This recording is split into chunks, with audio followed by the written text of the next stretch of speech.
मुदाकरात्तमोदकं सदा विमुक्तिसाधकं कलाधरावतंसकं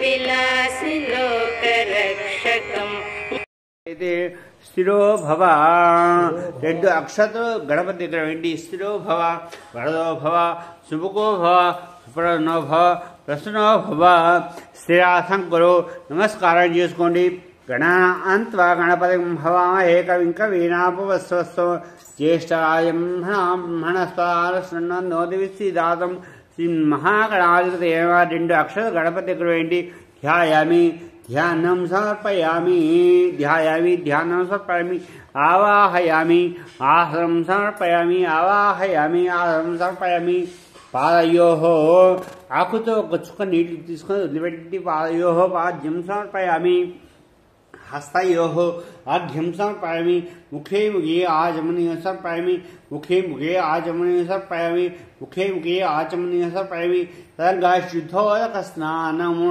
ఆ నీళ్లు ఒక్కొక్క చుక్క నీళ్లు బంతం చెప్పినని చెప్పుకుంటూ చదువుతూ ఉన్నాడు శుద్ధోదక స్నానం ఓం ఆ భోస్తామ యోభస్థాన ఓర్జత మహేణ చక్రే యోవశ్చ మోట్టచ్చే భాజేది హహ విషతేటో వారహ తస్మరంగ బామ ఓయత్యక్షయా యజన్వద అపోజనయధాచనః శ్రీమన్మహాగణాధిపతయే నమః శుద్ధోదక స్నానం సమర్పయామి రంగా రెండు అక్షరాలు తీసి చేతులు పట్టుకోండి అభివస్త్రా ఆసవతాన్యషావేనోసుగా పూయమానాః అభిచంద్రావర్తమేనుహణ్యాభ్యశ్వరాధీనో దేవసమా వస్త్రార్థం అక్షతాం సమర్పయామి మళ్ళీ యజ్ఞోపం తీసుకోండి రెండు అక్షరాలు తీసుకోండి యజ్ఞోపవీతం పరం పవిత్రం ప్రస్తాత్ ఆయుష్యవగ్రే మంచి బ్రహ్మయజ్ఞోపవీతం బలమస్తు తేజ యజ్ఞోపీతార్థ అక్షతాం సమర్పయామి ఒక పుష్పాన్ని గంధంలో ముంచి అక్కడ పెట్టండి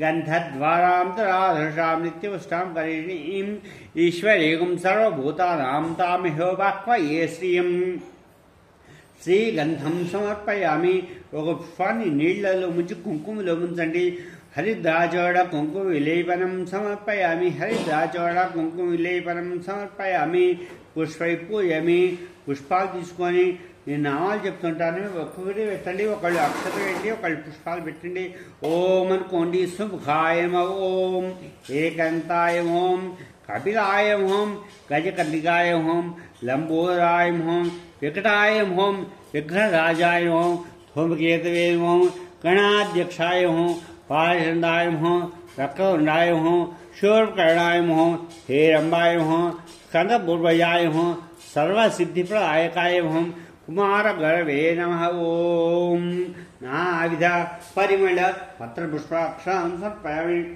ధూపమాఘ్రాపయామి ధూపమాఘ్రాపయామి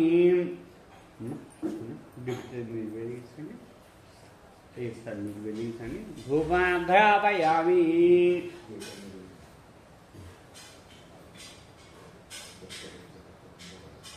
ధూపమాఘ్రాపయామి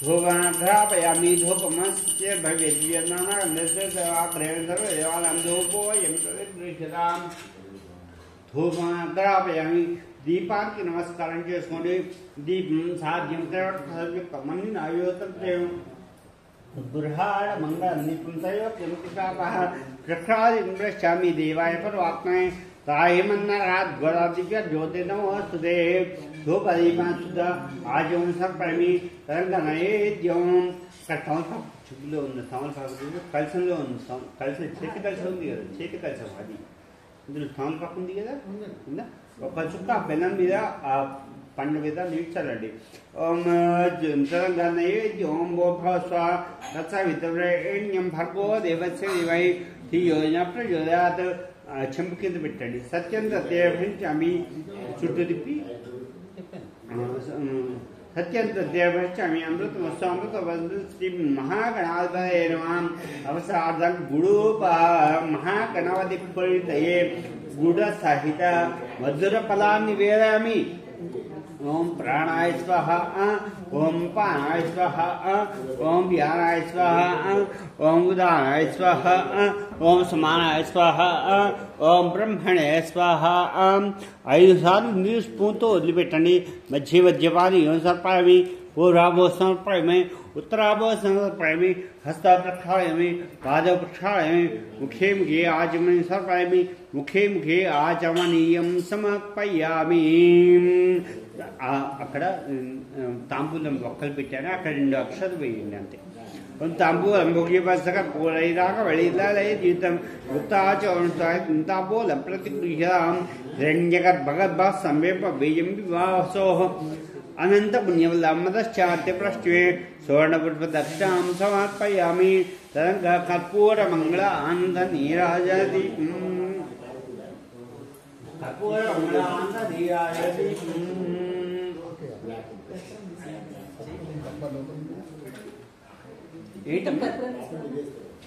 కర్పూర మంగళ ఆనంద నీరాజతి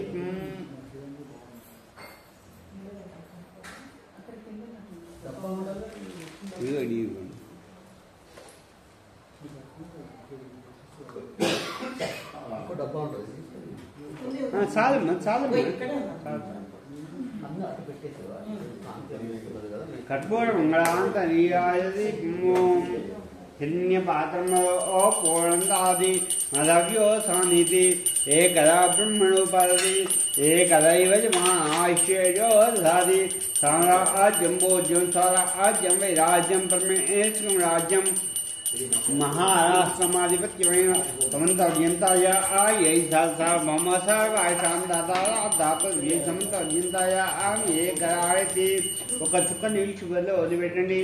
అఘోరే ఏ బ్యో నా చేతికి ఇవ్వండి, నాకు ఇవ్వండి. అఘోరే ఏ బ్యో అఘోరే బ్యో నమస్కారం, అందరు నమస్కారం చేసుకోండి.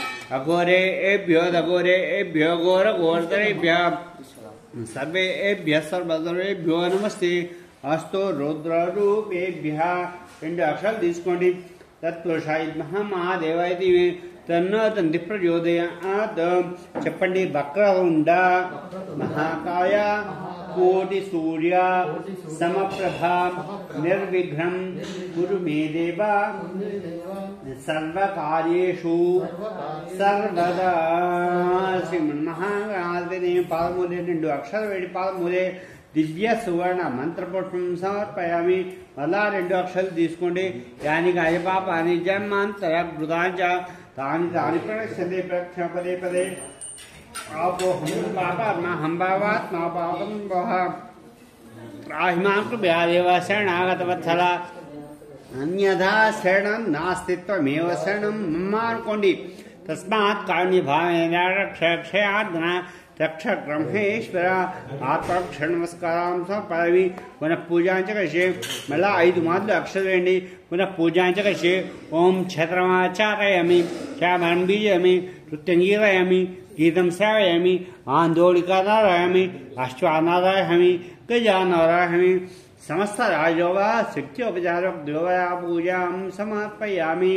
అయ్యా మీరు మాత్రమే 2 అక్షరాలు తీసుకోండి. చెప్పండి. మంత్రహీనం క్రియాహీనం భక్తిహీనం గణాధిప యత్పూజిత మయా దేవ పరిపూర్ణం తదస్తు మే అనయేన అనయేన యావచ్చక్తి ధ్యాన ఆవాహనాది షోడచ ఉపచార పూజాంచ భగవాన్ సర్వాత్మకః సర్వం శ్రీ విఘ్నేశ్వర అర్పణమస్తు.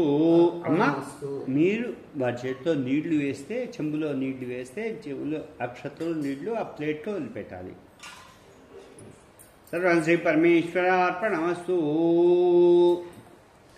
శ్రీ మహాగణాధిపతి అమ్మ ఆ గణపతి దగ్గర సార్ ఒక పుష్పం తీసుకుని మేడం గారికి ఇవ్వండి. మహాగణాధిపతి ప్రసాదం శిరస గృహామి ఓం శతమారంభం. మీరు చెవులు పెట్టుకోండి. శ్రీ మహాగణపతి ప్రసాదం శిరస గృహామి ఓం శతమారంభాయ పురుషేంద్రయాయుషేవేంద్రియే.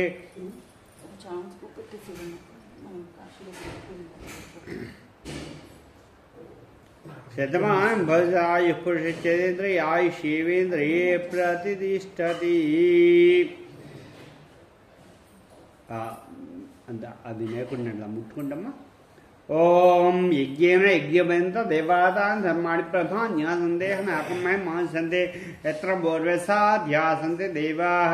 చెప్పండి. శోభనార్థే పునరా ఆగమనాయ చ మహాగణాధిపతి యథాస్థానం ప్రవేశయామి. ప్లేట్ అటు పక్కకు పెట్టేసేయండి. బేసిన్ మొత్తం టోటల్ పక్కన అటు సైడ్కి పెట్టండి. అడ్డం లేకుండా పునరాచమ్య. మళ్ళీ మీరు ఆచమనం చేయండి సార్. పునరాచమ్యాయ స్వాహ. ఓం నారాయణాయ స్వాహ. ఓం మాధవాయ స్వాహ. ఓం గోవిందాయ నమః. ఓం విష్ణవే నమః. సురాయ కథ మొదలు పెడుతున్నా అండి. అందరూ పుష్పాలు అక్షతు చేతిలో పట్టుకోండి.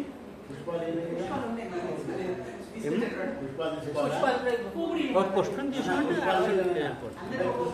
5 కథ అంటే ప్రతి కథకు వేయచ్చు, లేదా చివరిలో వేస్తామన్నా అప్పుడు తీసుకొని వేసుకోవాలి. మీ ఇష్టం, మీ ఓపిక అవకాశాన్ని బట్టి.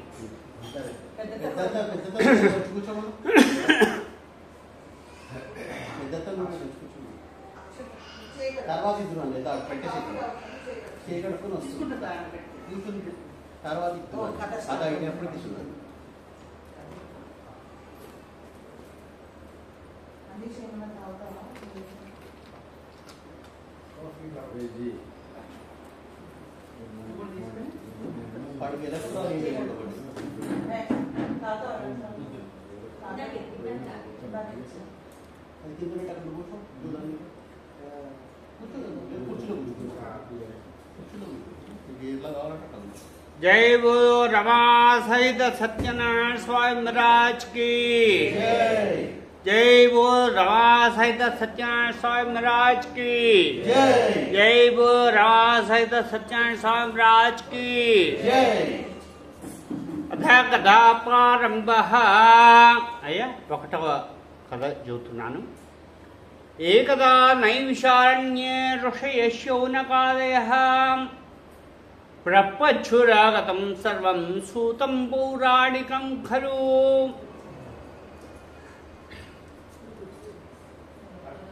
ఒకానొక సందర్భంలో నైమిషారణ్యము అనే ప్రాంతంలో సూత మహాముని అనే మహాముని శవనకాది మహాములను కూర్చోబెట్టుకున్న వాడై కొన్ని పురాణ ఇతిహాసాలు చెప్తూ ఉన్నారు.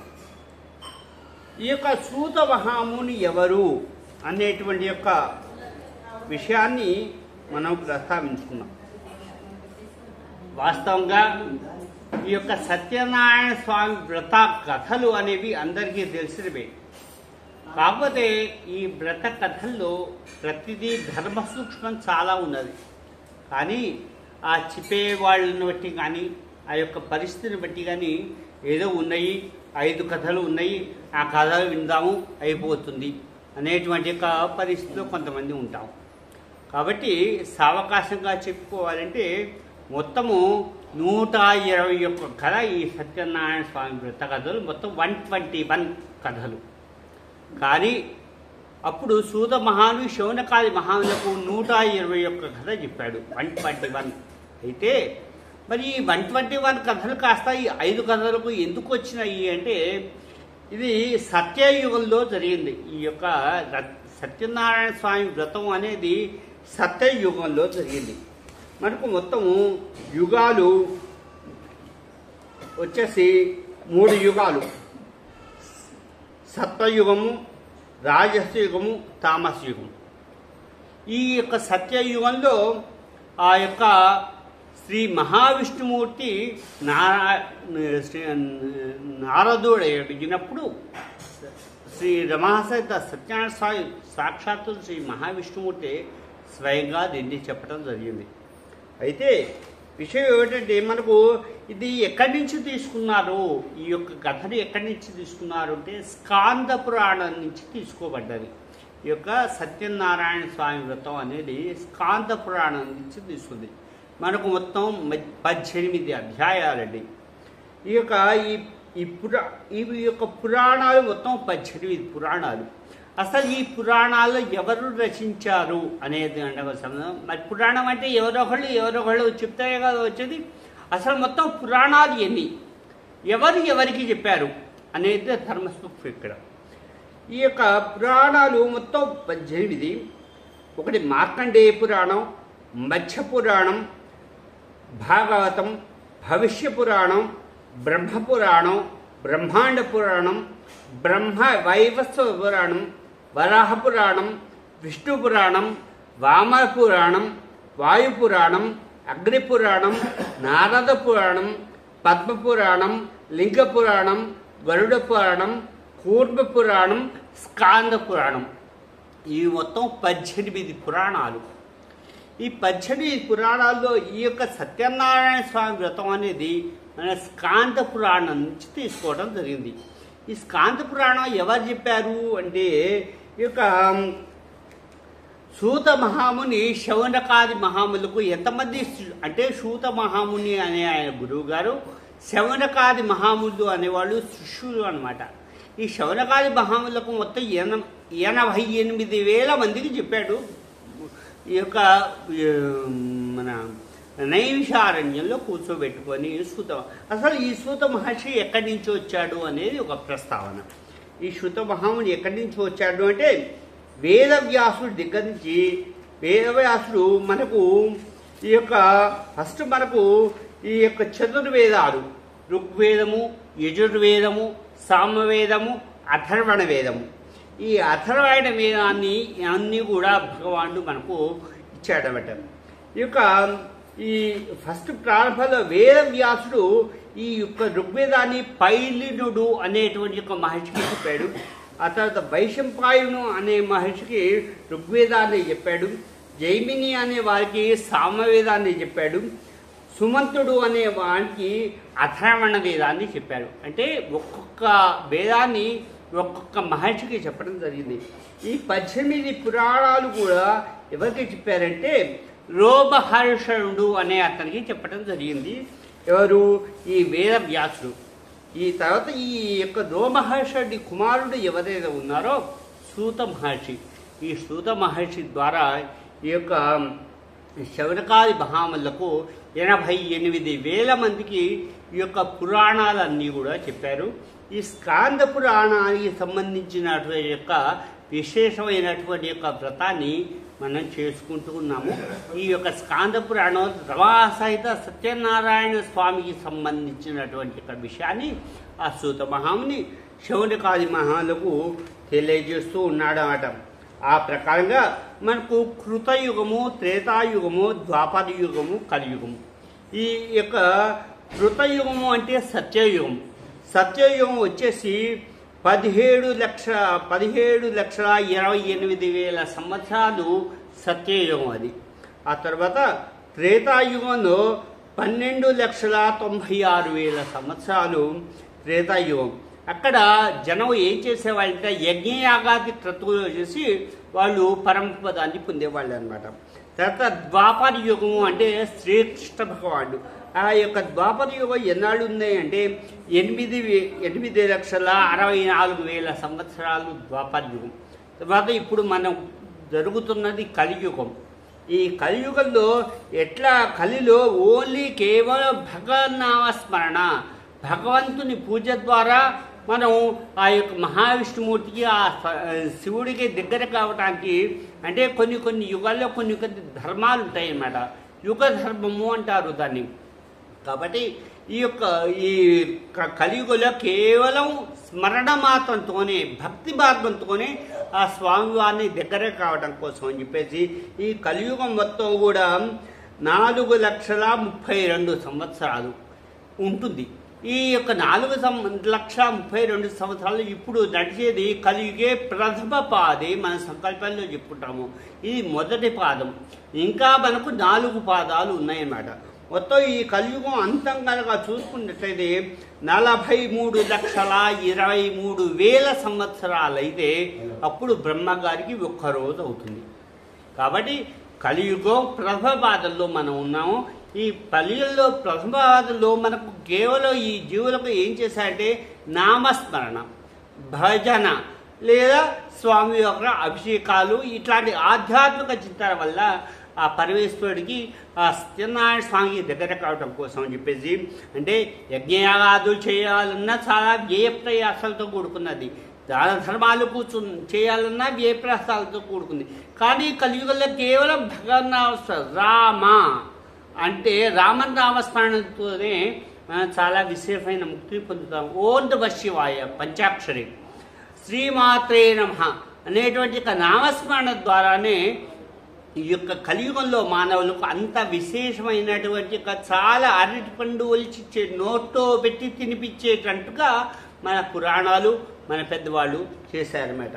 కాబట్టి ఈ విధంగా నైమిషారణ్యం అసలు ఇప్పుడు మీకు ఇంకో రావాలి ఏమిటి, మరి సూత మహాముని 88,000 మందిని కూర్చోబెట్టి నైమిషారణ్యము అనే ప్రాంతంలో ఎందుకు కూర్చోబెట్టుకొని చెప్పాడు. అసలు నైమిషారణ్యం అంటే ఏమిటి అనేటువంటి ఒక విషయాన్ని చెప్పడానికి వస్తే, నిమిషము అంటే బండి చక్రము.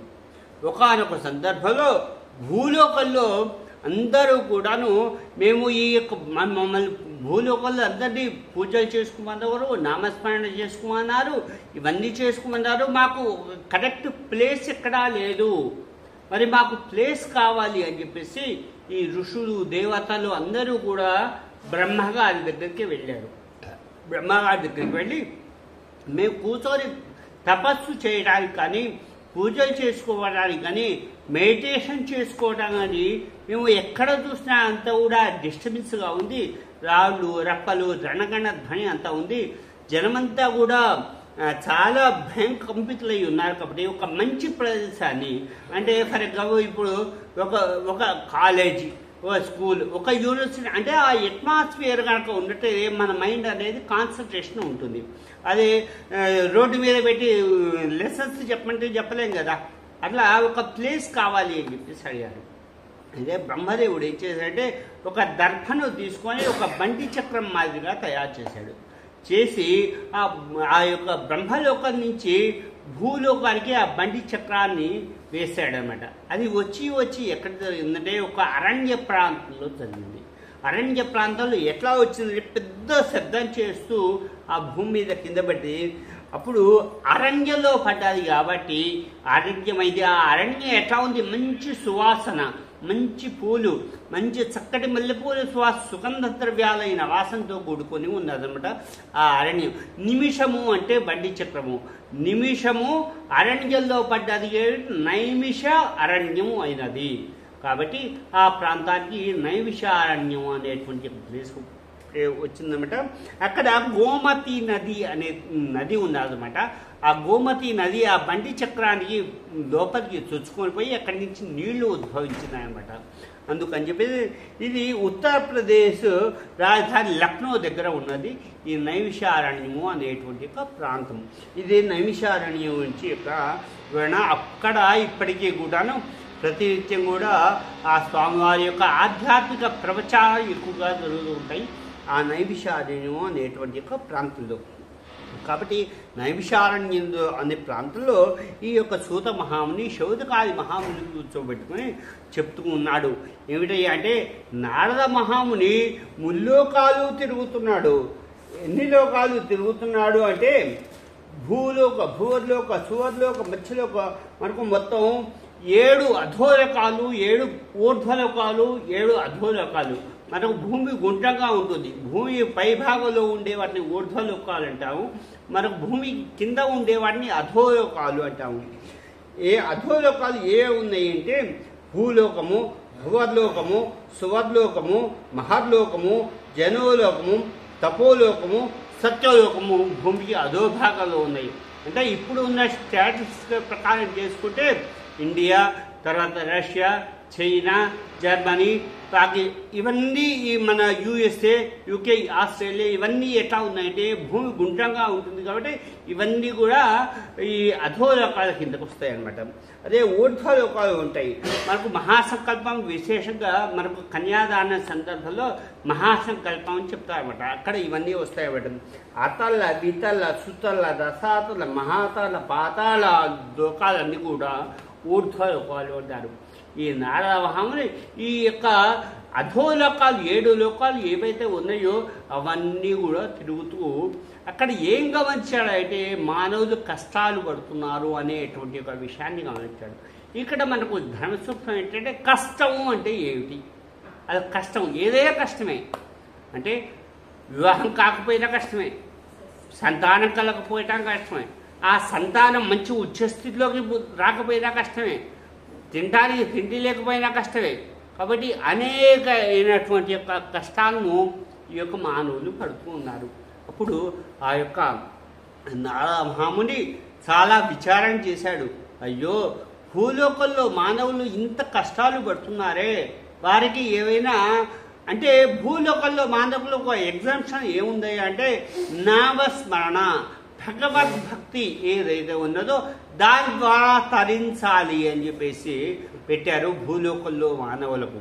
కాబట్టి ఇట్లా ఏదైనా ఒక ఉపాయం చెప్తాము అని చెప్పేసి నారదుడు చాలా ఆలోచించేసి మనందరికీ ఎవరికి ఆ పరమాత్మ ఆ మహావిష్ణుమూర్తి దగ్గరికి వేయాడు.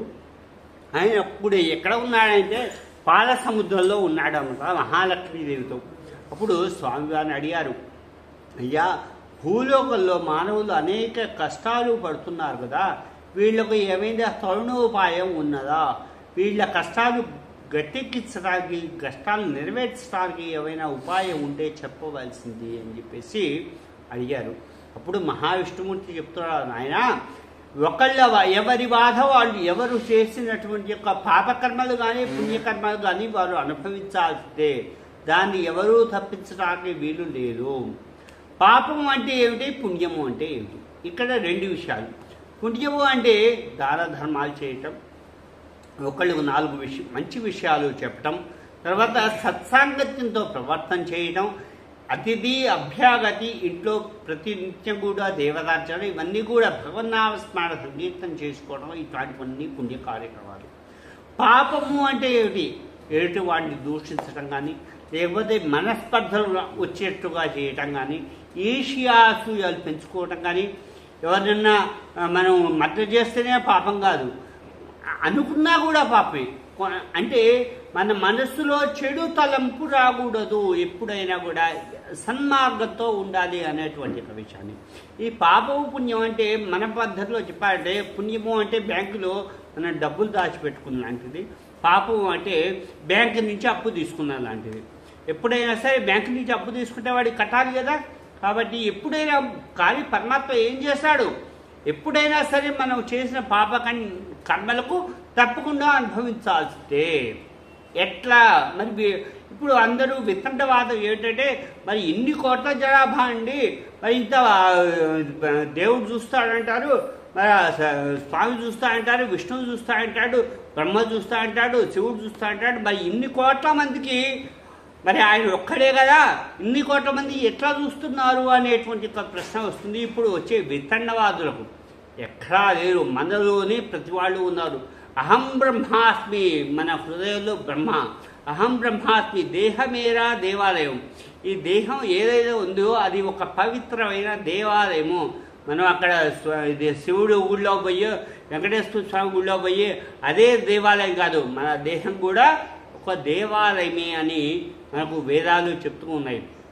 అహం బ్రహ్మ శిరః, శిరస్సు మీద బ్రహ్మ ఉంటాడు. విష్ణు హృదయం, విష్ణుమూర్తి హృదయం ఉంటాడు. రుద్రశిఖ, శివుడు శిరస్సులో ఉంటాడు. బ్రహ్మశిఖ, విష్ణు హృదయం, రుద్రశిఖ. ఈ మొత్తం శరీరం అంతా కూడా బ్రహ్మ విష్ణు మహేశ్వరుతో పాటు మనకు ఈ పంచభూతాలు ఏవైతే ఉన్నాయో మనం ఇందాక అక్కడ చేసుకున్నాం అన్నమాట. ఆదిత్యాది నవగ్రహ దేవత అంటే సూర్యుడు, చంద్రుడు, అంగారకుడు, బుధుడు, బృహస్పతి, శుక్రుడు, శని, రాహు, కేతువు, ఇవన్నీ కూడా 9 గ్రహాలు. మనం చేసినటువంటి యొక్క ప్రతిదీ కూడా అంటే ఇప్పుడు ఫర్ ఎగ్జాంపుల్ సూర్యభగవానుడు మనకు ప్రత్యక్ష దైవం సూర్యభగవానుడు. ఆయన ప్రతిరోజు చూస్తుంటాడు కదా. ఆయన కనుక చూడకపోతే ఆయన యొక్క కిరణాలు ఎవరి మీద ప్రసరిస్తాయి? అందరి మీద ప్రసరిస్తాయి. అంటే మనం చేసేటువంటి యొక్క పుణ్య కార్యక్రమం అయినా కూడా పాప కార్యక్రమం అయినా కూడా ఆయన చూస్తూనే ఉంటాడు. ఆయన ఏం చేస్తాడు? ఆరోగ్య ప్రదాత. ఆయనకు ఉదయాన్నే కనుక లేచి నమస్కారం చేసుకున్నట్లయితే ఆయనకు మనకు ఉదయాన్నే లేచి కాస్త ఎండపూడ చూసి నమస్కారం చేసుకున్నట్లయితే ఆయనకు మనం ఆరోగ్యాన్ని ప్రసాదం చేస్తాడు. కాబట్టి ఆ సూర్యుడు ఆయన యొక్క కిరణాలు అందరి మీద ఎలా అయితే ప్రసరింపజేస్తాడో మనము చేస్తున్న పాపకర్మలు కానీ పుణ్యకర్మలు కానీ ఏవైనా సరే ఆ ప్రతి వాళ్ళు చూస్తూ ఉంటారు. కాబట్టి ఈయన ఆరోగ్య ప్రదాత. చంద్రుడు, చంద్రగ్రహం ఏంటి అంటే మానసిక ప్రదాత, మనస్సుకు సంబంధించాడు. మనస్సు అనేది కోతి లాంటిది, చెంచలం. ఇది మనం ఇక్కడ ఉన్నామంటే ఇక్కడ ఉన్నా ఉంటుంది, ఒక సెకండ్లో మనం అమెరికాలో ఉన్నామంటే అక్కడికి వెళ్ళిపోతుంది మన మనసు. మనసు స్థిరత్వం లేదు, చెంచల బుద్ధి కలిగి. కాబట్టి మనము ఎక్కడ ఉన్నామో మన మనసు కూడా అక్కడ ఉంచుతేనే దానికి చేస్తున్న పనికి లగ్నము అనేది వస్తుందన్నమాట. కాబట్టి మనం పరీక్షకు పోతున్నాం, మనం చాలా చక్కగా చదువుకొని పోయాము, కానీ పరీక్షల్లో మనం చేసింది వెంటనే గుర్తురాదు. అంటే ఆ యొక్క వ్యక్తి ఎవరైతే ఉన్నారో అతనికి చంద్రుడికి సంబంధించిన యొక్క అనుగ్రహం లేదన్నమాట. చంద్రుడు రాత్రిపూట వస్తాడు, ఆయన వెన్నెల ఇస్తాడు, అందరి మీద ఇస్తాడు. పాపాత్మల మీద ఒక రకంగాను, పుణ్యాత్మల మీద ఒక రకంగా ఇవ్వడు కదా. కాబట్టి అందరికీ కూడా ఆ యొక్క అంటే చంద్రుడు మనఃకారకుడు. చంద్రుడిని ఏమంటామంటే మనఃకారకుడు అంటాము. అట్లే అంగారకుడు ఈ ఎముకలకు సంబంధించి మన మానవ శరీరంలో ఎముకలు ఏవైతే ఉన్నాయో ఎక్కువగా యాక్సిడెంట్లు అయ్యి కాళ్ళు చేతులు విరిగి ఏవైతే ఇట్లా జరుగుతుందో అంగారకుడు బాగాలేదు. అంగారకుడు ఏంటంటే ఈ ఎముకలకు సంబంధించినటువంటి యొక్క అధిష్టాన దేవత అంటారు.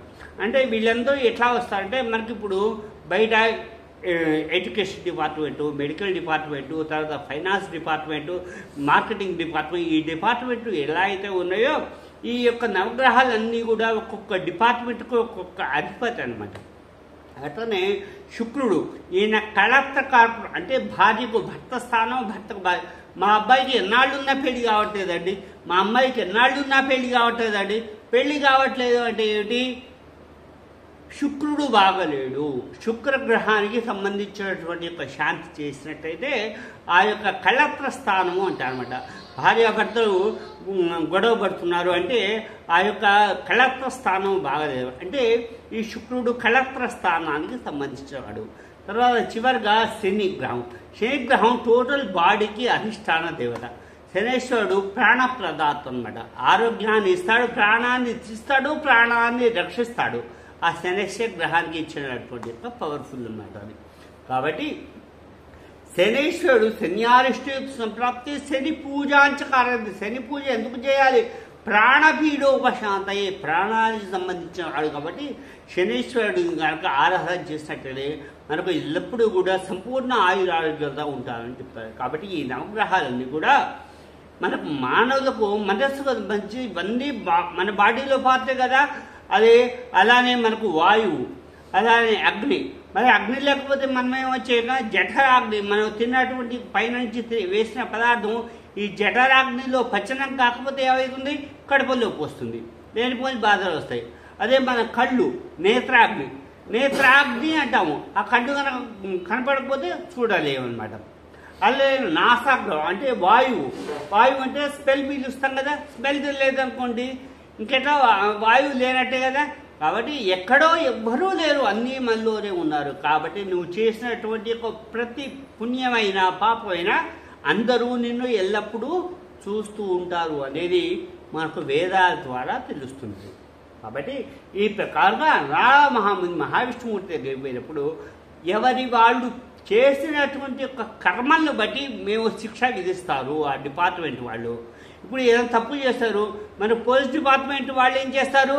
ఆ యొక్క ముందు వాళ్ళని తీసుకుపోయి కోర్టులో ప్రవేశపెడతారు. అంటే ఆ యొక్క తప్పు ఎంతది, చిన్నదా పెద్దదా, దాన్ని బట్టి వాళ్ళు శిక్ష వేసినట్టే మనం చేసినటువంటి యొక్క పాపాలకు శిక్ష అనుభవించాల్సి ఉంటుంది. కాకపోతే మధ్యలో మనకు అక్టోబర్ 2 గాంధీ జయంతి కొంతమంది రిలీజ్ చేస్తుంటారు.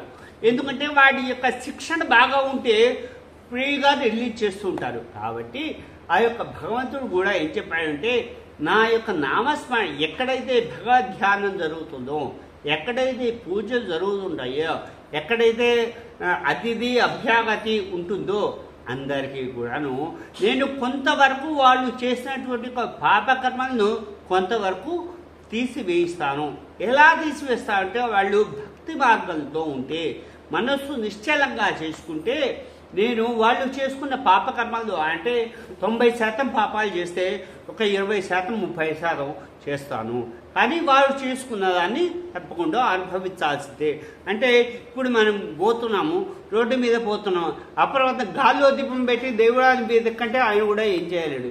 మనం పరీక్షలు చదవకుండా ఇట్ల కింద పుస్తకం పెట్టుకొని పోయి రేపు తల్లో ఎక్కుతుంది అని చెప్పేసి రాస్తానంటే ఆయన కూడా ఏం చేయలేడు. కాబట్టి నువ్వు కష్టపడాలి, చదవాలి. షడ్భాగంతో మనుష్యాణం 7 భాగాలు నువ్వు చెయ్యి, 6 భాగాలు నువ్వు చేస్తే సప్తమందై వచ్చిత 7వ భాగాన్ని నీకు ఫలితాన్ని ఇస్తాను అని చెప్పేసి భగవానుడు చెప్తాడు. కాబట్టి ఆ ప్రకారంగా నారాయణమూర్తి పాలకడలతో ఆ యొక్క స్వామివారి దగ్గరికి వెళ్ళినప్పుడు ఆయన భక్తి శ్రద్ధలతో నాకు కావాల్సింది ఏమిటి, అలంకరణలు ఎంత ఖర్చు పెట్టావు, ఏవి ఖర్చు పెట్టావు అని కాదు, భక్తి శ్రద్ధ ఈ రెండింటితో కనుక నువ్వు నన్ను మనస్ఫూర్తిగా ఆరాధన చేసినట్టయితే నేను వారికి కొంతవరకు అనుగ్రహిస్తాను. ఏది ఎట్లా అనుగ్రహిస్తుంది? న్యాయ సంబంధమైన కోరిక. మన కోరికలు న్యాయ సంబంధంగా ఉండాలి, ధర్మ సంబంధంగా ఉండాలి. నాకు నేను కష్టపడాలి, చదవాలి, పరీక్ష రాయాలి, పాస్ కావాలి అనేది న్యాయ సంబంధమైన కోరిక. లేదు నేను చదవను, నేను పక్క వాడిలో కాపీ కొడతాను, కానీ నేను వాడికన్నా ఫస్ట్ క్లాస్ రావాలని అనుకోవటం అసంబంధమైనటువంటి కోరిక. కాబట్టి న్యాయ సంబంధమైన కోరికలు ఏవైతే ఉన్నాయో అవన్నీ కూడా నేను తప్పకుండా నా యొక్క స్మరణ వల్ల తెలియచేస్తాను అని చెప్పేసి అంటే అప్పుడు ఆ యొక్క నారద మహాముని సత్యనారాయణ స్వామి, నాయన నీ పూజ ఎలా చెయ్యాలి, ఎప్పుడు చెయ్యాలి, ఎలా చెయ్యాలి అనేటువంటి యొక్క విషయాన్ని ఆయన అడగడం జరిగింది. ఇప్పుడు నారాయణమూర్తి ఆయన ఎవరైనా చేయవచ్చు, బ్రాహ్మణ, క్షత్రియ, వైశ్య, శూద్ర అవన్నీ ఆయన కూడా ఆ యొక్క చెయ్యవచ్చును. సమయము నిర్ణీత సమయము అని లేదు.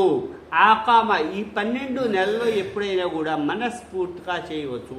ఎలా చేయాలి? యథాశక్తిగా చేయాలి. వాళ్లకు నేను ఎంత ఇచ్చానో అంత పెట్టి యథాశక్తి అన్నాము, అందుకనే యథాశక్తిగా చేయాలి. మనసు నిర్బలంగా చేయాలి. భక్తి భావంతో చేసినట్లయితే వాళ్ళు కోరికన్నటువంటి యొక్క కోరికలన్నీ కూడా నేను తప్పకుండా నెరవేరుస్తాను నాయనా అని చెప్పేసి ఆ విష్ణుమూర్తి వారి దగ్గర నుంచి ఆ నారదుడు నమస్కారం చేసుకొని చాలా సంతోషం, స్వామి ఈ యొక్క భూలోకంలో మానవులకు కొంత నువ్వు ఎగ్జామ్షన్ ఇచ్చావు, అంటే కొంత అమెండ్మెంట్ ఇచ్చావు అని చెప్పేసి నమస్కారం చేసుకొని ఆ నారద ముల్లోకాలు తిరుగుతూ కూడాను అందరికీ ప్రచారం చేస్తూ ఉన్నాడు. అందరికీ చెప్తున్నాడు, అయ్యా మీరు చక్కగా ఉండాలి, ఆయురారోగ్య ఐశ్వర్యాలతో ఉండాలంటే రమాసహిత సత్యనారాయణ స్వామి వ్రతం ఉన్నది, దాన్ని మీరు మనస్ఫూర్తిగా భక్తి శ్రద్ధలతో చేసుకోండి అని చెప్పేసి అందరితో చెప్తూ ఉన్నటువంటి ఒక విషయాన్ని ఈ యొక్క నారద మహాముని ఆయన చెప్పినటువంటి యొక్క విషయాన్ని సూత పౌరాణికుడు శౌనకాది మహాములకు 1వ అధ్యాయం కింద నైమిషారణ్యంలో కూర్చోబెట్టుకొని ఈ ప్రకారంగా చెప్పడం జరిగింది. జై బోలో రమా సహిత సత్యనారాయణ స్వామి రాజ్కి. ఇందరి దగ్గరికి వచ్చి అక్షత వేయండి.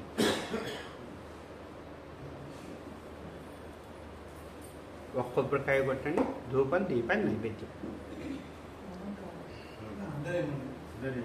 నీ దగ్గర ఉంది కదా, లేకపోతే 5 లాస్ట్ తెస్తారా? మరి అక్కడ పట్టుకోగలరా?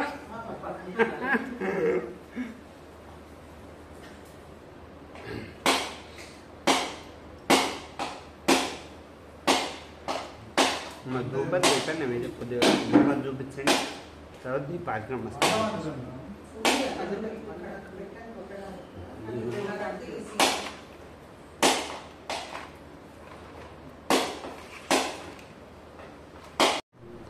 ఎదురేవ గండే తృతీయోధ్యాయ ప్రారంభ.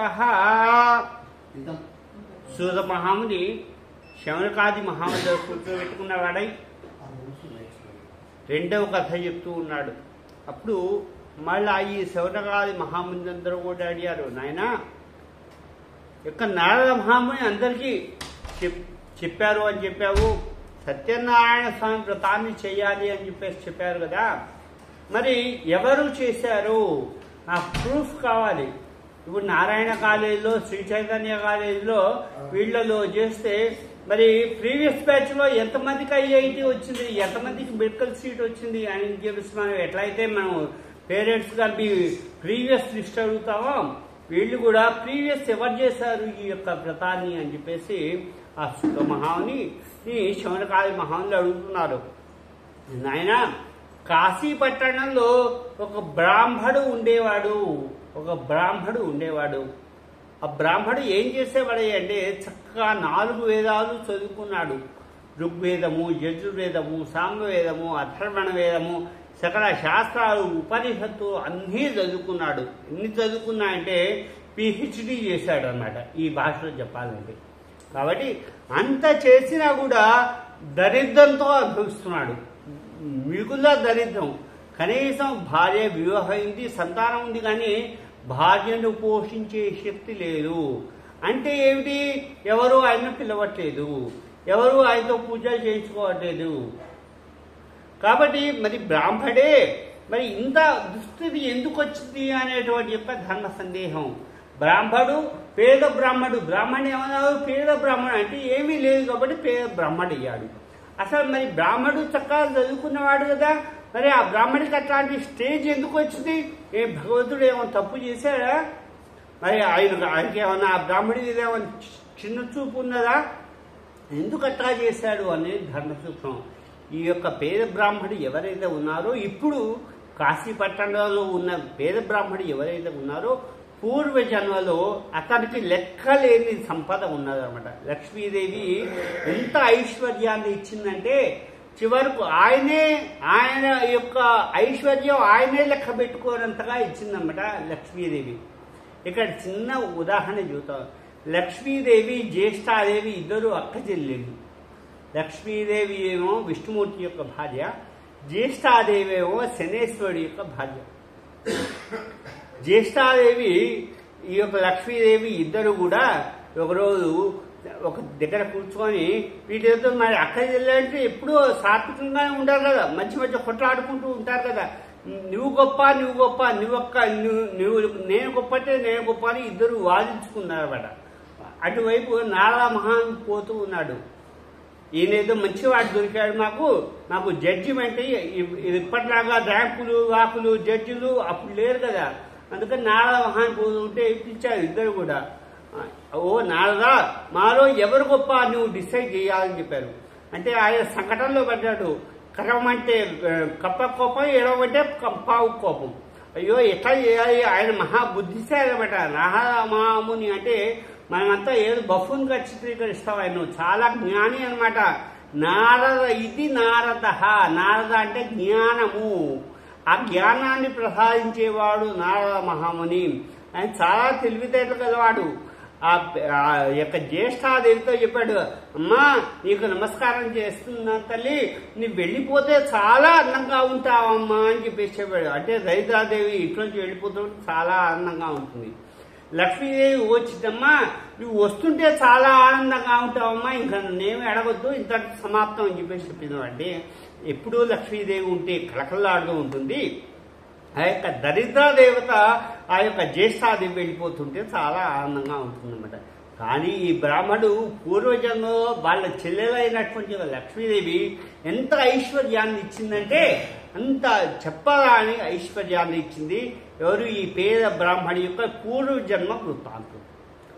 కానీ ఆ జన్మలో అతను ఏం చేశాడు? అహంకారం వల్ల ఎవ్వడు ఇంటికి వచ్చినా లేదు వెళ్ళిపో పెట్టారు, ఎంగిలి చేతో కాకిని కూడా వదిలేవాడు కాదు. అంటే ఎక్కడైతే కాకి తింటుందో అనే ఉద్దేశంతో అతను అంత పీనాస్కరంగా పెట్టేవాడు. అప్పుడు లక్ష్మీదేవి అనుకుంది, ఇక వీడికి ఇంతలో ఈ జన్మలోని ఇంత ఐశ్వర్యాన్ని ఇస్తే వచ్చే జన్మలో కూడా మళ్ళీ ఇంత ఎప్పుడు చించల లక్ష్మి అంటారు. లక్ష్మి ఒక చోట ఉండదు. ఆమె ఎక్కడ కావాలనుకుంటే అక్కడే ఉంటుంది. బండ్లు ఓడలు అయితే ఓడలు బండ్లు అవుతాయి అనమాట. కాబట్టి ఆవిడ ఎప్పుడు కూడా పంపిస్తుండాలి, తెచ్చుకుంటుండాలి, తెచ్చుకుంటాలి. ఎట్లా పంపిస్తా? పుణ్యకార్యాల రూపంలో పంపిస్తుండాలి. మళ్ళీ ఆమె ఆటోమేటిక్గా మన దగ్గరకు వచ్చేస్తుంది అనమాట. కానీ జ్యేష్ఠాది అప్పుడు ఏం చేస్తుందంటే ఎప్పుడైతే ఆమెను నిల్వ ఉంచుకున్నామో ఆమెనుకుంటే ఎప్పుడు ఒకే చోట ఉంచుతున్నాడు, వీడెప్పుడు పుణ్యకాలక్రమాలు చేయటం, కాబట్టి వచ్చే జన్మకు నా అక్కడికి పంపిస్తానని అనుకుంటుందన్నమాట. కాబట్టి అప్పుడు ఆమె లక్ష్మీదేవి ఏమనుకుంటే ఈ జన్మలో ఆ యొక్క పేద బ్రాహ్మణుడు ఎవరైతే ఉన్నారో ఆయన ఇంట్లో దరిద్ర లక్ష్మీదేవి ఆ యొక్క జ్యేష్ఠ స్థిర నివాసమై ఉన్నదన్నమాట. ఎందుకు ఆ జన్మలో చేసినటువంటి అంటే పాపం చేయలే, ఎవరికి పెట్టేవాడు కాదు, ఇంటికి వచ్చిన మనిషి లేదు పో అనేవాడు, అతిథి లేదు, అభ్యాగత లేదు, ఇంటికి వచ్చిన వాడికి మర్యాద లేదు, పూజ లేదు, పునస్కారం ఏమీ లేదు, భగవంతుడిని ఆరాధించేవాడు కాదు, గుళ్ళకు పోయేవాడుగా ఇక చెప్పడానికి వీల్లేదు. చూడండి, మనకు విశేషం ఏమిటంటే ఇదే వృత్తాంతం మనకు కనకధార స్తోత్రంలో వస్తుంది. ఆ యొక్క ఆదిశంకరాచార్యులు యతులు అంటారు, వాళ్ళను యతులు అంటారన్నమాట. ఆ యతీశ్వరులకు ఒక నియమం ఉంటుంది, ప్రతిరోజు 7 యొక్క ఇండ్లకు వెళ్ళి ఆ భిక్ష తెచ్చుకొని ఆహారం భోజనం చేయాలన్నమాట. అది యతి నియమము అంటారు. అయితే ఆ యొక్క ఆదిశంకరాచార్యులు వారు ఒక ఇంటికి వెళ్ళాడు, ఆ భిక్షా పాత్ర మధుకర పాత్ర అంటారు, అది తీసుకొని ఒక ఇంటికి వెళ్తే ఆ ఇంట్లో దరిద్రాదేవి తాండవిస్తూ ఉంటుంది ఒక బ్రాహ్మణ కుటుంబంలో. ఆ ఇంటి యొక్క పైకప్పులు కూడా అన్ని తాటాకులు కూడా వీళ్ళ దరిద్రాన్ని అసహించుకొని తాటాకులు కూడా వెళ్ళిపోయి ఒక 2-3 తాటాకులు మాత్రమే ఉన్నాయి. ఆ యొక్క ఇంటి ఏమాపి అయాచిత దీక్షితులు అంటే ఎప్పుడు కూడా అయాచితంగా అంటే ఎప్పుడు కూడా ఈ యొక్క యాయవరం చేసుకొని ఆ యొక్క సంసారాన్ని పూజించుకోవాలి. కానీ ఏకవస్త్రం ఈయన ఒకటే వస్త్రంతో పాపం అదే అంటే అంత దరిద్రాన్ని అనుభవిస్తుంటే ఒకనొక సందర్భంలో ఆ ఆదిశంకరాచార్యులు వారి ఇంటికి వెళ్ళి అమ్మా భవతి భిక్షాందేహి అన్నాడు. ఆ ఇల్లాలు చాలా సిగ్గుపడ్డది, అయ్యా స్వామి నువ్వు భవతి భిక్షాంది ఎత్తి వచ్చావు, నేను ఏమీ పెట్టలేకపోతున్నానే అని బాధపడ్డది.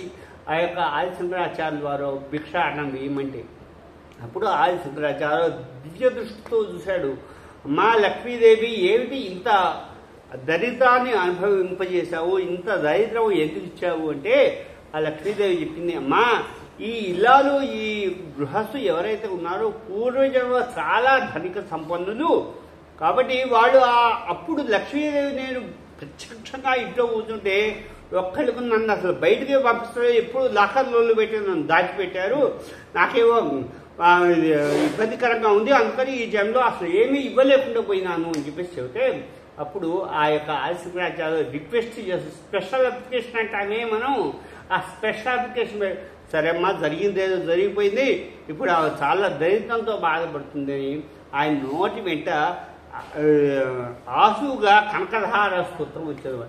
అంగం హరే పులక భూషణమాశ్రించి భృంగాంగదేవ ముకుళాభరంతవాళం అంగీకృతాగిల భూతి రపాంగలీలా మాంగళ్యదాస్తు మంగళ దేవతాయ ఎప్పుడైతే ఇచ్చిందో అప్పుడు ఆమె ఒక కండిషన్ పెట్టింది, ఆ ఇంట్లోంచి నువ్వు ఏమన్నా తీసుకుంటే వారికి ఐశ్వర్యాన్ని ఇస్తాను అని చెప్పేసి లక్ష్మీదేవి ఒక కండిషన్ పెట్టి అప్పుడు ఆయన చెప్పాడు, అమ్మా నీ ఇంట్లో ఏమీ లేకపోయినా సరే ఏదో ఒకటి నాకు ఇవ్వు అంటే ఒక మూలను తలుపు మూలన ఒక ఉసిరికాయ ఎండిపోయిన ఉసిరికాయ ఉన్నదండి.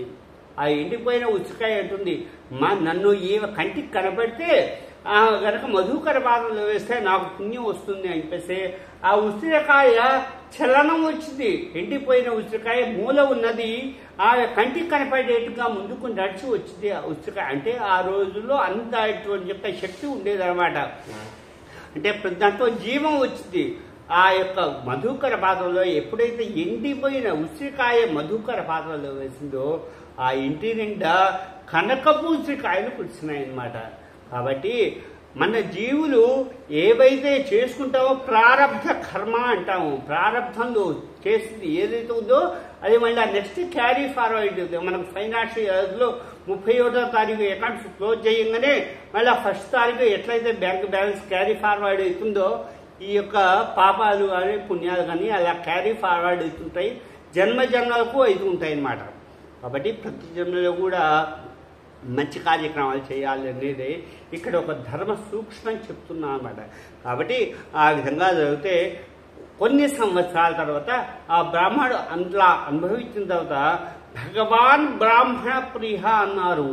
కానీ భగవంతుడు ఎవరికంటే చక్కగా చదువుకున్నటువంటి యొక్క బ్రాహ్మణ్ణి ఎక్కువ ఇష్టపడతాడు అని ఉద్దేశం అన్నమాట. ఆ యొక్క సత్యనారాయణ స్వామి ఈ యొక్క బక్కజిక్కి ఉన్నటువంటి యొక్క సాధువు అనే బ్రాహ్మణ్ణి దయదాల్చాడు. స్పెషల్ అప్లికేషన్ పోయిందనమాట ఆయనకు. సరే పోలే, ఈనాడు ఇదో కష్టపడ్డావు కాబట్టి నీకు మంచి చేద్దాము అనే ఉద్దేశంతో ఒక వృద్ధ బ్రాహ్మణుడి వేషంలో వృద్ధ బ్రాహ్మణికి ఈ బ్రాహ్మణుడి ఎదురుగా వచ్చాడు. భగవాన్ బ్రాహ్మణ ప్రియ, బ్రాహ్మణుడు ఎక్కడైతే చదువుకున్న బ్రాహ్మణుడు ఎక్కడైతే ఉంటాడో అక్కడ భగవంతుడు ఉంటాడు. దాన్ని కాస్త మన వాళ్ళు బ్రాహ్మణుడు భోజ ప్రియ అని చేశారు. బ్రాహ్మణుడు బాగా తింటాడనే వచనాన్ని తెచ్చారన్నమాట. భగవాన్ బ్రాహ్మణ ప్రియ అయితే బ్రాహ్మణుడు ఎక్కువ తింటాడు అని పెట్టారన్నమాట. అది దానుడే అయిపోయింది. కాబట్టి భగవాన్ బ్రాహ్మణ ప్రియ. కాబట్టి ఆ విధంగా ఆ యొక్క ముసలి వృద్ధ బ్రాహ్మణ రూపంలో ఉన్నటువంటి సత్యనారాయణ స్వామి ఈ యొక్క బ్రాహ్మణుడి దగ్గరికి వచ్చి, నాయనా ఈ కష్టాలు ఏమిటి, ఇంత కష్టపడుతున్నావు అంటే మొత్తం విషయం తాజు కూడా చెప్తారా, నువ్వు భక్తి శ్రద్ధలతో సత్యనారాయణ స్వామి వ్రతాన్ని చెయ్యి నాయనా, నీకంతా శుభమే కలుగుతుందా అంటే ఆ యొక్క మాటలు విని ఈయన చక్కగా ఇంటికి వెళ్ళి భార్యతో చెప్పాడు. భార్యతో చెప్పి మనం తప్పకుండా రేపు ఎంతైతే ధనం వస్తుందో అంత ధనంతో మన వ్రతాన్ని చేసుకుందాము అని చెప్పేసి చెప్పాడు. తెల్లవారు లేచింది. కానీ ఆ రాత్రి పండుకున్నాడు కానీ నిద్ర స్థాయిగా పట్టలేదు. మన ఇంట్లో కూడా ఏదైనా తెల్లవారి కార్యక్రమం ఉందనుకుంటాం కానీ పండుకుంటాం, కానీ మెగతే నిద్ర పడుతుంది. అంటే లోపల ఒక టెన్షన్ అన్నమాట. అది రేపొద్దున కార్యక్రమం ఎట్లా జరుగుతుందో, వారు ఒంగడి వస్తుందో, సమయానికి బ్రాహ్మణుడు వస్తాడో, చేస్తామో చేయలేము, ఇది ఒక మైండ్లో టెన్షన్ అన్నమాట. భోజనాలు సరిగ్గా టైంకి వస్తాయో లేవో, భోజనాలు రుచిగా ఉంటాయో లేవో, వచ్చిన వాళ్ళు ఏమన్నా అబ్జెక్షన్ పెడితే ఇవన్నీ టెన్షన్ అన్నమాట. కాబట్టి ఆ విధంగానే ఆ బ్రాహ్మణుడు రాత్రి తెల్లవారు ఇట్లా గడిచిపోయింది. తెల్లవారి స్నాన సంధ్యానుష్ఠానాన్ని కూడా చేసుకొని చక్కగా ఆ యొక్క మంచిగా సంపన్నులు ఉండేటువంటి యొక్క ప్రాంతానికి వెళ్ళారు. ఆ స్వామివారి యొక్క ప్రభావం వలన మన సంకల్ప అంటే మనస్సులో సంకల్పం మాత్రం చేతనే భగవంతుడు మనల్ని అనుగ్రహిస్తాడు. అన్ని మధ్యాహ్నం వేళకు చాలా చక్కగా అన్నీ కూడా ఆ యొక్క పూజా ద్రవ్యాలు కానీ, తర్వాత ఈ పూజకు సంబంధించిన ఇంటి కానీ అన్నీ కూడా సంపూర్ణమన్నమాట. ఆ రోజు నుంచి బ్రాహ్మడు తప్పకుండా క్రమం తప్పకుండా నెలకు ఒకసారి, సంవత్సరానికి ఒకసారి సత్యనారాయణ స్వామి వ్రతాన్ని చేసుకుంటూ ఉన్నాడు. అయితే చేసుకుంటుంటే ఇట్లా ఒక సంవత్సరం చేసుకుంటే ఒక కట్టెలు అమ్ముకుండేవాడు ఆ దారుణం వెళ్తూ ఉన్నాడు. ఇదంతా కూడా చూశాడు. బాగా ఆకలిగా ఉన్నాడు. అదంతా ఆ కట్టెలు అమ్ముకుండేవాడు అక్కడ పెట్టుకొని బ్రాహ్మణుడి దగ్గరికి వచ్చి కథ అంతా పూర్తిగా విని, ఆ తర్వాత కథంతా పూర్తిగా విన్న తర్వాత, నాయన ఏమిటి, ఎందుకు చేస్తున్నావు, ఏమిటి అని చెప్పేసి అడిగితే వివరంతా కూడా చెప్పాడు. ఆ కట్టెలు అమ్ముకుండేవాడు కూడా చక్కగా నేను కూడా ఈ వ్రతాన్ని చేస్తాను స్వామి, నా కష్టాలు గట్టెక్కిదైతే అని మనసులో అనుకున్నవాడే తెల్లవారి ఆ కట్టెల మోపు అమ్మి దాని ద్రవ్యం ఎంతైతే వచ్చిందో అంత పెట్టి ఆయన చక్కగా వ్రతాన్ని చేశాడు. కాబట్టి ఈ యొక్క బ్రాహ్మడు, ఈ కట్టెలమ్ముకుండేవాడు ఎవరైతే ఉన్నారో వారిద్దరు కూడా సత్యనారాయణ స్వామి మనస్ఫూర్తిగా నమస్కారం చేసుకొని ఆయన యొక్క కథలను విని ఆయన మనస్ఫూర్తిగా ఆరాధన చేసి ఇహమందు మోక్షాన్ని, పరమందు విశేషాన్ని చేశారని చెప్పేసి సూత మహాముని శౌనకాది మహాములకు నైమిషారణ్యము అనేటువంటి ఒక ప్రాంతంలో కూర్చోబెట్టుకొని రెండవ కథ కింద చెప్పడం జరుగుతుంది. జై బోధ రమాసత సత్యనారాయణ స్వామి రాజ్కి ఏ అక్షతవి ఉన్నారు. ఇంకా 4వ 5వ అంటారేమో అనుకున్నాను. అథా తృతీయోధ్యాయ ప్రారంభ. ఈ ప్రకారంగా సూత మహాముని శౌనకాది మహాములు అడుగుతున్నారు, అయినా పేద బ్రాహ్మడు ఆ సత్యనారాయణ స్వామి వారి యొక్క వ్రతాన్ని చేసుకొని మంచి ఉచ్చస్థితిలోకి వచ్చారు. అలానే కట్టెలంపుకునేవాడు కూడా మంచి ఉచ్చస్థితిలోకి వచ్చి చెప్పావు కదా, బాగానే ఉన్నది, మరి చేస్తాను అని చెయ్యలేని వాళ్ళ యొక్క పరిస్థితి ఏమిటి మరి వాళ్ళ గురించి ఏమైనా చెప్తారా అని చెప్పేసి సూత మహాముని శౌనక మహాముని అడుగుతుంటే నాయన చేస్తాను అని చెయ్యలేని వాళ్ళు కూడా ఉన్నారు, మరి చెయ్యలేనప్పుడు వాళ్ళ యొక్క పరిస్థితి ఎట్లా ఉన్నది ఏమిటి అనేటువంటి యొక్క విషయాన్ని కూడా చెప్తాను అని చెప్పేసి అన్నాడు. ఇక్కడ మనం గుర్తుపెట్టుకోవాల్సిన విషయం ఏమిటంటే మొత్తం ఆ సూత మహాముని శౌనకాది మహాములకు 121 కథ ఆ సత్యయుగంలో చెప్పాడు. కానీ రాను ఈ యొక్క 121 కథ విని సత్యనారాయణ స్వామి వ్రతాన్ని చేయాలంటే 3 days టైం పడుతుంది. 3 రోజుల కార్యక్రమం ఇది, ఒక్కరోజు కార్యక్రమం కాదు. 3 రోజులు అంటే ఒకరోజు మధ్యాహ్నం వరకు పూజ చేసేవాడు, 2 రోజులు కథలన్నీ కూడా చెప్పుకుండేవాళ్ళు. తర్వాత కొన్నాళ్లకు అక్కడ సత్యయుగం వాళ్ళే నాయన చాలా ఇబ్బంది పడుతున్నారు కదా, వద్దు కాస్త ఏమైనా మాకు అడ్జస్ట్మెంట్ ఇవ్వండి అంటే 121 కథ కాస్త 55 కథలకు తగ్గించారు. ఆ తగ్గిస్తే ఆ తర్వాత ఎంత తగ్గించినా కూడా దాదాపు 2 రోజుల కార్యక్రమం పట్టేది. అంటే ఒకరోజు సగభాగం పూజ, 1.5 రోజు ఆ మిగతా 51 కథ చెప్పుకుండేవాళ్ళు.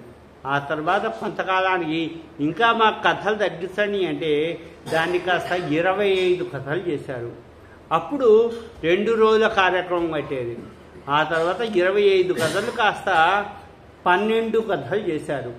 12 కథలు చేస్తే ఉదయం మొదలు పెడితే మధ్యాహ్నం 3, 4, 5 అయ్యేది. మొదలుపెట్టిన దాన్ని బట్టి మేమంతసేపు కూర్చోలేకపోతున్నామండి, ఇంకా ఏమైనా తగ్గించండి అంటే ఈ కలియుగంలో దాన్ని 5 కథలు చేశారు. ఇప్పుడు మన జనరేషన్లో 5 కథలు వాడుకలో ఉన్నాయి. మన తర్వాత జనరేషన్లో అయ్యా మేము ఆ 3 గంటలు కూడా కూర్చోలేకపోతున్నాము, ఇంకాస్త ఏమైనా తగ్గించండి అంటే ఈ 5 కథలు కాస్త 1 కథ చేస్తారు, సరిపోతుంది, శ్రీమన్నారాయణ స్వామి. కాబట్టి ఆ ప్రకారంగా ఆ 5 కథలు ఇప్పుడు ప్రస్తుతానికి చెప్పుకుంటున్నాం అన్నమాట. కాబట్టి ఆ యొక్క చేస్తాను అని ఎవరైతే చేయలేదు అంటే పూర్వము ఒక సాధువు అనేటువంటి ఒక వైశ్యపుంగవుడు ఉండేవాడు, వైశ్యుడు షాహుకారి ఉండేవాడు. ఆ షాహుకారి వ్యాపారం చేసేవాడు. షాహుకారులు వ్యాపారమే కదా చేసే వాళ్ళ జీవనాధార వ్యాపారం. ఏం వ్యాపారం చేసేవాడు అంటే ధన కనక వస్తువు ఇవన్నీ కూడాను రత్న వజ్రాలు, వైఢూర్యాలు, మరకతాడు, మాణిక్యాలు, గోమెదకాలు, పుష్యరగాలు, బంగారము, వెండి. ఆ రోజుల్లో ఎట్లా ఉండేదంటే ఇవన్నీ మనం కూరగాయల మార్కెట్లో కూరగాయలు ఎట్లయితే పోసుకొని అమ్ముతారో, సూపర్ మార్కెట్లలో ఎట్లయితే కూరగాయలు ఉంటాయో అట్లా రాసులుగా పోసుకొని రోడ్డు మీద అమ్మేవాళ్ళు. అది సత్యయోగం. కాబట్టి ఈ రోజుల్లో మన పర్సులో నుంచి 100 రూపాయల కాగితం కింద పడితేనే అటుపక్క తిరుగు చూసేసరికి ఎవడో గుట్టేస్తాడు. కానీ ఆ రోజు చాలా మంచి రోజులు అన్నమాట. కాబట్టి అట్లా చేస్తుంటే ఒక షావుకారి వ్యాపార నిమిత్తం వేరే ప్రాంతానికి వెళ్తూ ఉండేవాడు. ఆ రోజుల్లో ఆ వ్యాపారం ఈ రోజుల్లో రైళ్లు, బస్సులు, విమానాలు అవేం లేవు కాబట్టి పడవ ద్వారా ప్రయాణం చేసేవాళ్ళు. ఒక సందర్భంలో పడవలో వెళ్తూ ఉంటే తుంగధ్వజ మహారాజు అని చెప్పేసేటువంటి ఒక మహారాజు ఒక నదీ తీరం వెంట కూర్చొని ఆ యొక్క స్వామివారి యొక్క వ్రతాన్ని చేస్తూ ఉన్నాడండి. అప్పుడు ఆ తుంగధ్వజ మహారాజు వ్రతాన్ని చేస్తుంటే ఈ షావుకారి కూడా మధ్యాహ్నం వేళ అయింది, కాస్త ఇక్కడ ఏదో కార్యక్రమం జరుగుతుంది.